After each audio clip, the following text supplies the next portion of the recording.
वो रात जब सुनील की लाश मिली थी, राघव धीरे धीरे आवाज दबाकर यह किस्सा सुना रहा था। कमरे में सिर्फ एक लालटेन जल रही थी, हवा में ठंडक थी और हर खामोशी कानों को चुभ रही थी। उसके सामने जितेन, अन्विता, रघुनाथ काका और पंडित कैलाश बैठे थे। राघव ने गहरी सांस ली और कहा, ये 2 साल पहले की बात है। ठीक यहीं इस गांव में रात के 2:30 हुए थे। सुनील का फोन आया था। आवाज कांप रही थी उसकी। राघव भाई, बचा लो मुझे। वो फिर से आई है, खिड़की पर खड़ी है। शादी का जोड़ा पहने, खून से भरी मांग। मैं उस वक्त ऑफिस क्वार्टर में था। मैंने जितेन को उठाया और दोनों सीधे सुनील के घर दौड़े। गांव के किनारे वो घर था। दरवाजा अंदर से बंद था, लेकिन अंदर से फर्नीचर गिरने की आवाजें आ रही थी। सुनील, दरवाजा खोल सुनील।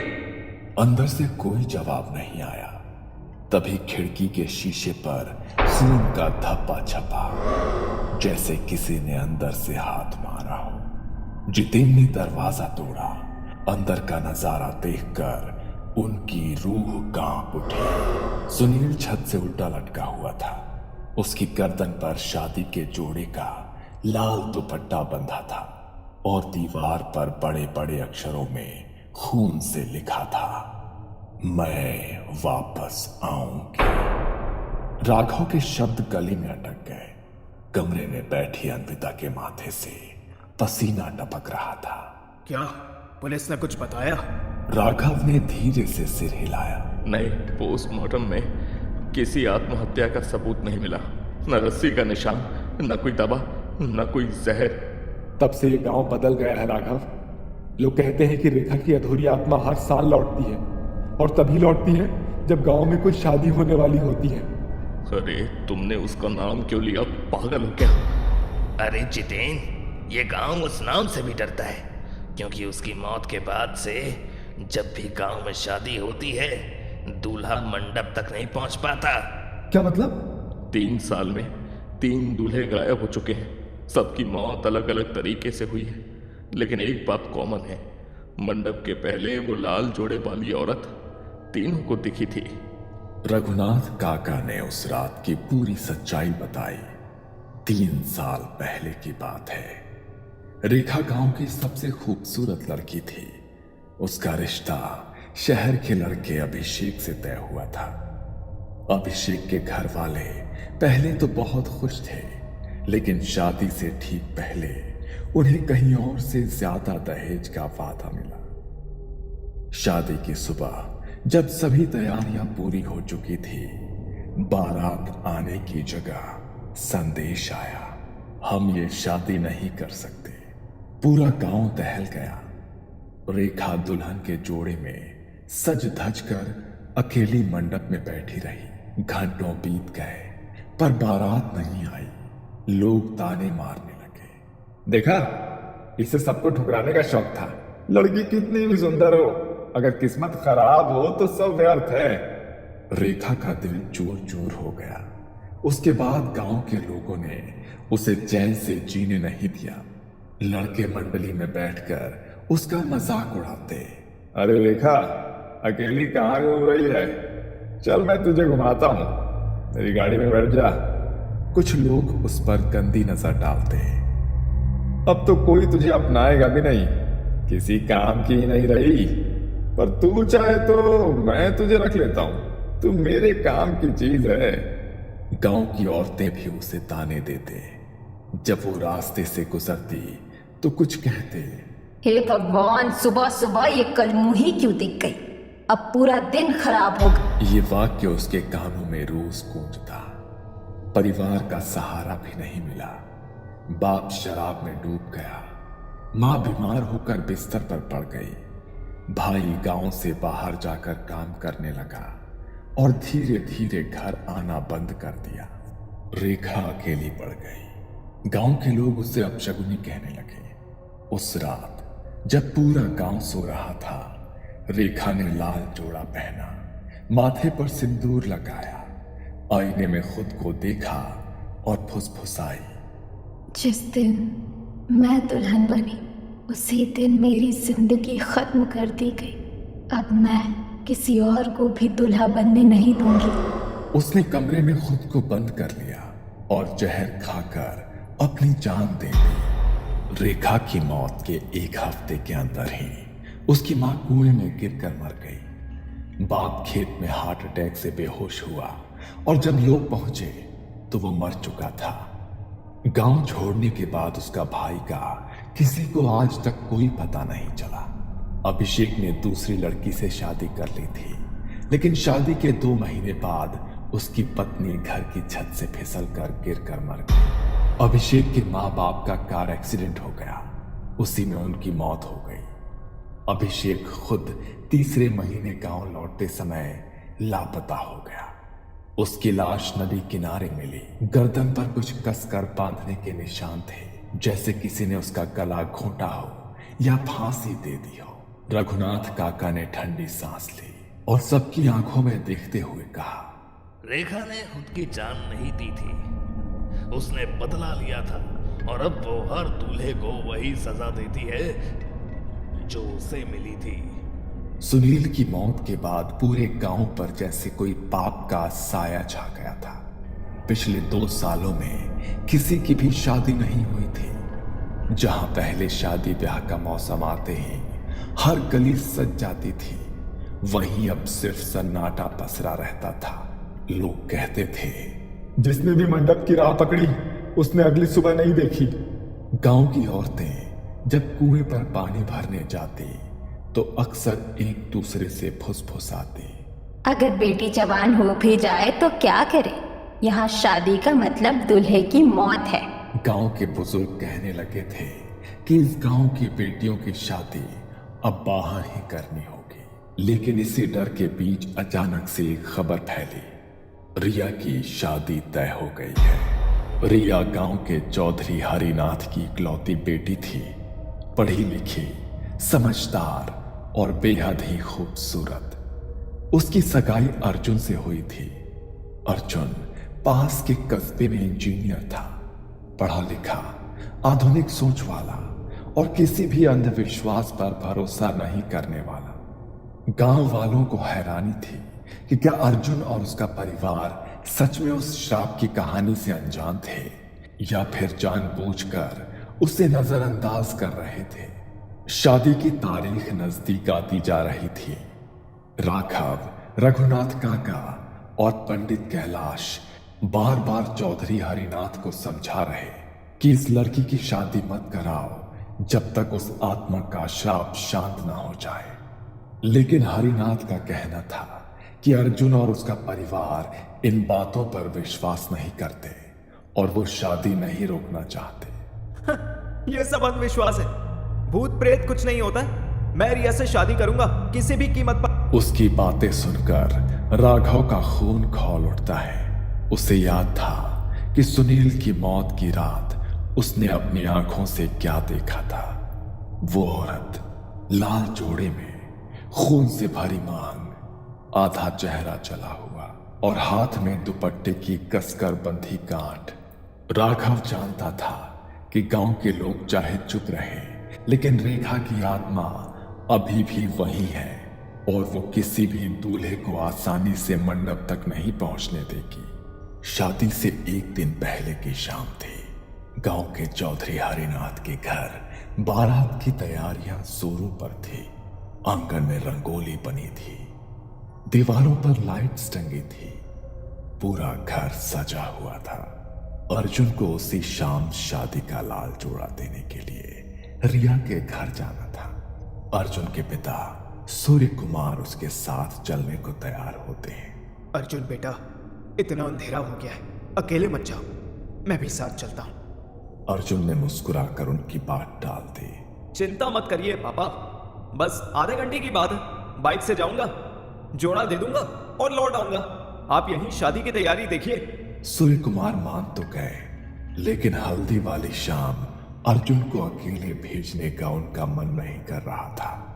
अर्जुन बाहर आया, अपनी पुरानी बाइक पर बैठा और किक मारी, पर बाइक स्टार्ट नहीं हुई। उसने बार बार कोशिश की, पर इंजन खामोश। करीब 10 मिनट तक मशक्कत के बाद अर्जुन ने सोचा कि कोई बात नहीं, पैदल ही निकल जाता हूं। किसी को कुछ बताए बिना वो हाथ में लाल जोड़े का थैला लेकर गांव की तरफ बढ़ गया। शाम का समय था, लगभग 7 से 7:30 का समय होगा। डूबते सूरज की धीमी रोशनी में वो चलता जा रहा था। उसके मन में रिया को देखने के ख्याल से चेहरे पर खुशी थी। वो रिया के घर पहुंचा। उसने शादी का जोड़ा हरिनाथ के पास दिया। काका, तैयारी कैसी चल रही है? और रिया कहाँ है? अरे बेटा, तैयारियां तो चलती रहेंगी। तुम अकेले आए हो, तुम्हारे साथ कोई नहीं आया? पिताजी आ रहे थे, मैंने ही मना कर दिया। शादी की तैयारी भी देखनी है। वो मैं बाइक से आने ही वाला था, काफी देर तक कोशिश की, बाइक स्टार्ट नहीं हो रही थी, इसलिए चलकर ही आ गया। अच्छा, रिया ऊपर है, उसकी मेहंदी चल रही है। क्या तुम्हें कुछ बात करनी है? नहीं नहीं काका, चलने दो, मैं निकलता हूँ। अंधेरा होने लगा है, टाइम से घर नहीं पहुंचा तो पापा परेशान हो जाएंगे। आसमान में बादल घिरे थे, चांद की रोशनी कहीं खो गई थी। गांव के बाहर जाते ही रास्ता घने पेड़ों के बीच से होकर जाता था। चारों ओर अजीब सी खामोशी थी, सिर्फ हवा में हिलती टहनियों की सरसर की आवाज गूंज रही थी। अर्जुन के कानों में लग रहा था जैसे कोई उसके पीछे चल रहा हो। वो रुका तो आवाज भी थम गई। वो फिर बढ़ा, फिर वही आवाज। उसका दिल तेजी से धड़कने लगा। उसने खुद को समझाया कि कोई बात नहीं, बस मेरा वहम है। लेकिन तभी उसने बहुत हल्की सी फुसफुसाहट की आवाज सुनी। अर्जुन ठिठक गया। उसने पीछे मुड़कर देखा, कोई नहीं। उसका गला सूख गया। उसने चलना तेज कर दिया। अचानक उसके पैरों के पास लाल चुनरी उड़ी और जाकर पेड़ की टहनी पर अटक गई। अर्जुन के पैरों की ताकत जैसे जम गई। धीरे धीरे उसने सिर उठाकर ऊपर देखा। दूर पुराने पीपल के पेड़ के नीचे एक औरत खड़ी थी, पूरे लाल शादी के जोड़े में, चेहरे पर घूंघट, हाथ में दुपट्टे की कसकर बांधी गांठ। अर्जुन की सांसें थम गई। उसने कांपते हुए पूछा, कौन हो तुम? वो औरत धीरे धीरे आगे बढ़ने लगी। उसके पांव जमीन को छू नहीं रहे थे, कुछ इंच ऊपर हवा में तैर रहे थे। अर्जुन की आंखों के सामने अंधेरा छाने लगा। तभी वो औरत रुक गई और धीरे धीरे उसने अपना घूंघट हटाया। अर्जुन की चीख गले में अटक गई। आधा चेहरा पूरी तरह जला हुआ था। आंखों की जगह खून से भरे गड्ढे, जिनसे लाल बूंदें बह रही थी। उसके होंठ फटे हुए थे, पर उनसे स्पष्ट आवाज निकली, कल तू मंडप तक नहीं पहुंचेगा। अर्जुन वहां से भागने लगा। उसके कदम लड़खड़ा रहे थे, लेकिन डर ने उसे पागलों की तरह भागने पर मजबूर कर दिया। पीछे से ठक ठक की आवाज आ रही थी, जैसे कोई हवा में कूद कूद कर दौड़ रहा हो। अचानक उसे लगा जैसे उसकी गर्दन पर कुछ कस गया हो। उसने हाथ डाला। दुपट्टा, लाल दुपट्टा उसकी गर्दन के चारों ओर लिपटा था और धीरे धीरे कसता जा रहा था। वो किसी तरह घर पहुंच गया, पिछवाड़े से अंदर घुसा और दरवाजा जोर से बंद कर दिया। तभी बाहर से दस्तक होने लगी। फिर अचानक सन्नाटा। अर्जुन दीवार से टिककर जमीन पर बैठ गया। उसका शरीर पसीने से भीगा हुआ था। अर्जुन ने घर पर यह बात किसी से नहीं बताई। वो चाहता था कि किसी को डर ना लगे, लेकिन जैसे ही कमरे में गया उसे गर्दन पर जलन महसूस हुई। उसने आईने में देखा, उसकी गर्दन पर दुपट्टे से कसने के गहरे लाल निशान पड़ गए थे। उसकी आंखों में दहशत साफ झलक रही थी, पर उसने खुद से बुदबुदाया, नहीं, ये सब मेरा वहम है। कल शादी है, कुछ नहीं होगा। लेकिन अर्जुन नहीं जानता था रेखा की आत्मा लौट आई थी और उसकी अगली शिकार की तैयारी पूरी हो चुकी थी।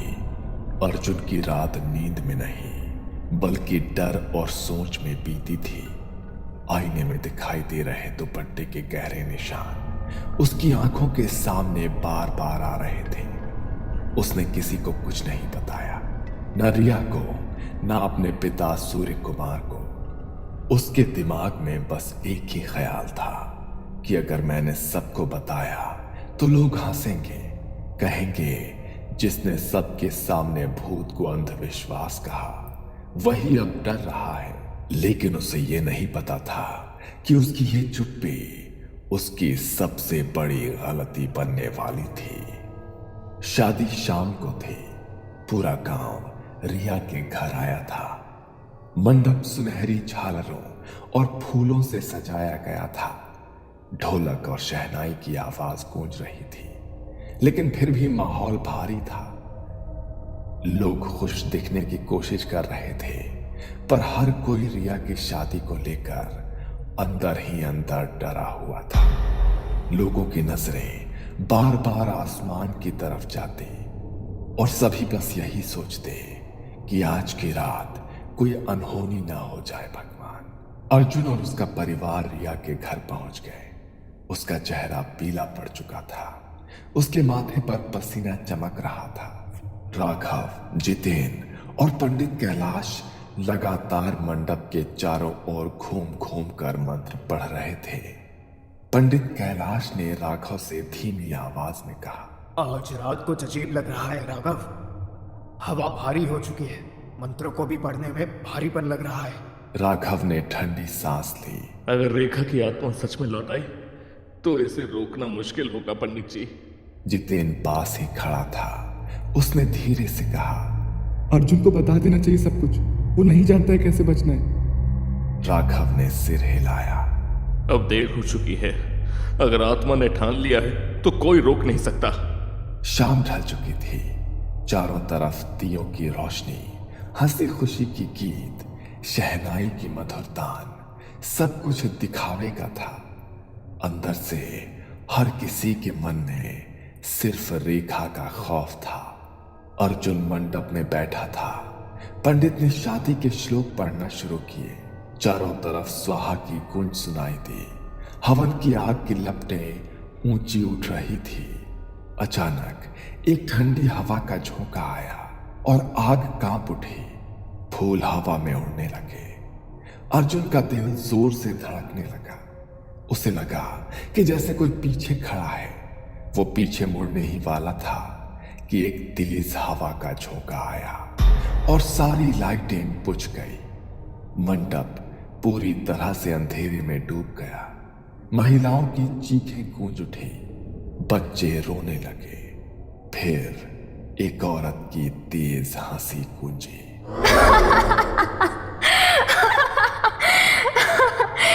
फिर से एक नया दूल्हा। राघव के शरीर में ठंड दौड़ गई। वो समझ गया कि वही कल रात वाली आत्मा आई है। अंधेरे में मंडप के पीछे अचानक लाल जोड़े की चमक दिखाई दी। रेखा की आत्मा सिर पर घूंघट, हाथ में दुपट्टा, धीरे धीरे मंडप की ओर बढ़ रही थी। अर्जुन की नजरें उसी पर जमी थी। अचानक वो घूंघट हटाकर अर्जुन के सामने खड़ी हो गई। आधा चेहरा जला हुआ था, गहरी काली आंखें, खून से भरी मांग। कहा था ना कोई दुल्हा नहीं बनेगा। अर्जुन कांपता हुआ खड़ा था। उसने चिल्लाने की कोशिश की, पर गले से आवाज नहीं निकली। तभी उसके गर्दन पर दुपट्टा कस गया और तेज हवा में उसकी सांसें रुकने लगी। वो छटपटाने लगा। बचाओ, कोई है, बचाओ मुझे। पर उसकी आवाज शोर में दब गई और पलक झपकते ही अर्जुन मंडप से गायब हो चुका था। लोग चीखने लगे। बच्चों को गोद में उठाकर लोग भागने लगे। रिया बेहोश होकर जमीन पर गिर गई। राघव, जितेन और पंडित कैलाश दौड़ते हुए बाहर पहुंचे, पर वहां कोई नहीं था, बस हवा में गूंज थी। मैं अगले दूल्हे के लिए लौटूंगी। सुबह के 5 बजे थे। गांव के किनारे तालाब के पास भीड़ लगी थी। पानी की सतह पर अर्जुन की लाश तैर रही थी, चेहरा पीला और आंखें पूरी तरह से खुली हुई, मानो मरते वक्त उसने कुछ देखा था, बहुत भयानक। राघव और जितेन दौड़ते हुए पहुंचे। लोग फुसफुसा रहे थे, फिर वही हुआ, रेखा की आत्मा एक और दूल्हा ले गई। राघव की आंखें अर्जुन के गले पर जमी थी। दुपट्टे की कसकर बंधी गांठ और सीने पर खून से लिखा था, मैं वापस आऊंगी। रिया का रो रो कर बुरा हाल था। वो अर्जुन की लाश के पास बैठी चीख रही थी और होठों से बार बार एक ही सवाल था,